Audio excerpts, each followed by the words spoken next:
ঢাকায় আমাদের আসলে পর্যাপ্ত মাঠ নাই খেলার জন্য। এটা সবারই, শিশুদের জন্যও নাই, আমরা যারা আছি আমাদের জন্যও নাই। বাট বসুন্ধরার এই যে স্পোর্টস সিটি, এটা আমার মনে হয় সেই অভাবটা অনেকটা পূরণ করছে। এবং যখন আমাদের কাজ থাকে না, আমরা এসে খেলাধুলা করি, এটা একটা বড় শরীরচর্চাও, এবং মন মাইন্ড খুব ফ্রেশ থাকে খেলাধুলা করলে।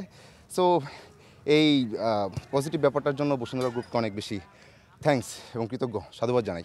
হ্যাঁ, খুবই ভালো এনভায়রনমেন্ট, খুবই ভালো যে এখানে যারা আসছে সবাই খেলতে আসছে। সো ওই যে খেলাধুলার প্রতি যেই কী বলা যায় নীতি নিয়মটা মানা উচিত, সবাই সেটা মানে।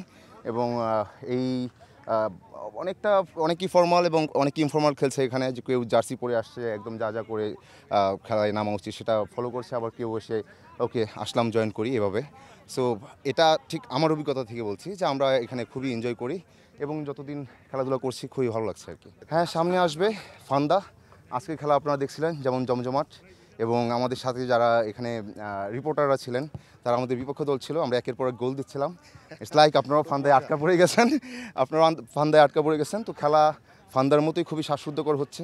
আপনারাও বুঝতে পারছেন আমি এখনও হাঁপাচ্ছি, কিন্তু বিরতি নিলাম আরও 15 মিনিট আগে, বাট হাঁপানো শেষ হচ্ছে না। সো এই খেলা খুবই জমজমাট হচ্ছে আর কি। তো ফান্দাও এরকম জমজমাট হবে, আপনারা ফান্দা এনজয় করবেন আশা করি। ফান্দার কাজটা একদমই নতুন অভিজ্ঞতা, কখনো এরকম পাহাড় চষে বেরিয়ে আসলে কাজ করা হয় নাই। তারপর এখানে ছিল ঝিরি। ঝিরিতে আসলে যেটা হয়, আমরা অনেকে ভাবতে পারি যে নিচে বালু থাকে বা মাটি থাকে, ঠিক তা না। ঝিরিতে পাথর ভেসে আসে। সো যেই বালুটা আমরা দেখতে পারি ওটা আসলে পাথরের বালু বা গুঁড়া গুঁড়া পাথরই আসলে একটা মসৃণ একটা তৈরি করে আর কি, একটা প্ল্যাটফর্ম তৈরি করে, যেটাকে মনে হয় যে আপাত দৃষ্টিতে এটা মাটি বা বালু, বাট ওখানে পড়ে গেলে তারপর বোঝা যায়। যেমন এই কাজটা করতে গিয়ে আমার কোনোই থেকে শুরু করে হাঁটু ছিঁড়ে গেলো, পা মুচকে গেলো, এইসব অভিজ্ঞতা তো ছিলই। কিন্তু ওটার লোকেশন যদি বলি, এত দুর্দান্ত, আমাদের মনে হয় ওই অঞ্চলে আমি এখন পর্যন্ত কোনো শ্যুট হতে দেখি নাই। সো এটা বলি যে এটা দর্শকের জন্য একটা নতুন অভিজ্ঞতা হবে। এটা আমরা যেই গল্পটা করি এটার নাম ছিল ফান্দা, কাকতালীয়ভাবে এটা সুষম দুর্গাপুরের একটা এলাকার নাম বা গ্রামের নামও পড়ে যাচ্ছে ফান্দা, যেটা হচ্ছে ইন্ডিয়ান বর্ডারের পাশাপাশি এবং পিছনে পাহাড় ঘেরা এই গ্রামটা। তো আমরা তখন মনস্থির করি যে আমরা ফান্দাতেই গিয়ে করব। এটা কোনোভাবেই যেন কোনোভাবে লুজ না হয়, কাজটা যেন সবভাবেই দর্শকের কাছে উপভোগ্য হয়। তো আর এই কাজটা করতে গিয়ে আমার লক্ষ্য যেটা ছিল যে এই ফান্দা গ্রামের যে চরিত্রগুলো, সেই চরিত্রগুলো যখন স্ক্রিপ্ট পড়ছিলাম সেই চরিত্রগুলোর প্রেমে পড়ে গেলাম আসলে। তখন মনে হয় সেই চরিত্রগুলোর একটা চরিত্র হচ্ছে খলিল, যেটা আমি প্লে করি। ও নানামাত্রিক আর কি। তো তখন মনে হলো যে এই চ্যালেঞ্জটা আমি নেই, আমি এই ক্যারেক্টারটা আসলে প্লে করতে চাই এবং দর্শকের সামনে এই ক্যারেক্টারটাকে একটু মানে আমার দিক থেকে যে বিশ্লেষণ, সেই বিশ্লেষণের সামনে আনতে চাই। সো খুব আগ্রহ নিয়ে এবং খুবই আসলে আমরা যারাই ছিলাম, কো আর্টিস্টরা, আমার ডিরেক্টর, সবাই খুবই আসলে সচেষ্ট ছিলেন কাজটা ভালো করার জন্য। এবং সর্বোপরি বসুন্ধরা গ্রুপ, ক্যাপিটাল ড্রামা এই কাজটাকে করবে সম্মতি জানানো এবং সেটার জন্য যা যা দরকার সেইটা সার্ভ করা, সেটার জন্য বসুন্ধরা গ্রুপকে সাধুবাদ জানাই, ক্যাপিটাল ড্রামাকে সাধুবাদ জানাই। আমার চরিত্রটা হচ্ছে আসলে নিম্নবিত্ত শ্রেণীর। এই নিম্নবিত্ত শ্রেণীর মানুষের আসলে বেঁচে থাকাটা এবং জীবনযাপন করাটা অনেকটা যুদ্ধের মতো। তো সেই সময়ে পরিস্থিতি অনুযায়ী এক একটা এই মানুষটার যে নানা রূপে আসলে পরিবর্তিত হয়ে এই জীবনটাকে টেনে নেওয়া, সেই জার্নিতে আমরা আসলে দেখব। তার ভিতর দিয়ে খলিলের বেশ কিছু আসলে ম্যাজিক্যাল মুদ্রা আছে বলা যায়, বা লক্ষণ আছে আর কি, যেগুলো দিয়ে সেই গ্রামের মানুষকে বুধ করে রাখে। সো আপনারাও আশা করি খলিলের এই নানা চাতুরি চালাকির ভিতর দিয়ে আপনারা বুধ হয়ে থাকবেন।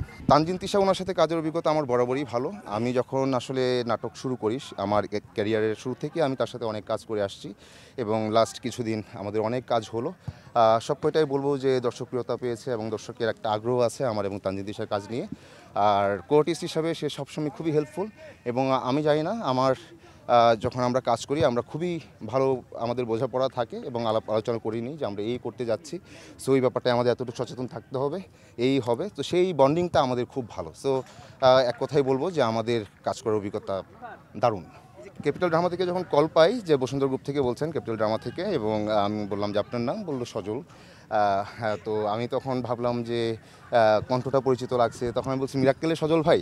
বলছে হ্যাঁ হ্যাঁ হ্যাঁ। তো সজল ভাইয়ের সাথে আমার অভিজ্ঞতা অনেক আগের, একটা কাজ করছিলাম আমরা, কথা হবে, তো সেখানে আমরা দুজন বন্ধু চরিত্রে থাকি। এবং যখন জানলাম যে বসুন্ধরা গ্রুপে ক্যাপিটাল ড্রামার কন্টেন্টের দায়িত্বে আছেন হচ্ছে সজল ভাই, এটা আমার খুবই ভালো লাগলো, কারণ উনি দীর্ঘদিন এই বিনোদনের সাথে আছেন বা মিডিয়ায় আছেন, এবং উনি আমার কাছে মনে হয় যে বুঝতে পারেন যে দর্শকের আসলে কি দরকার। এবং সেই চিন্তা থেকে আমার মনে হয় যে ক্যাপিটাল ড্রামার এই পর্যন্ত যে কটা কাজ আসছে একটা থেকে একটা অনেক বেশি আলাদা, এবং সেই বৈচিত্র্যটা উনি রক্ষা করছেন এবং এটা লিড দিচ্ছেন উনি।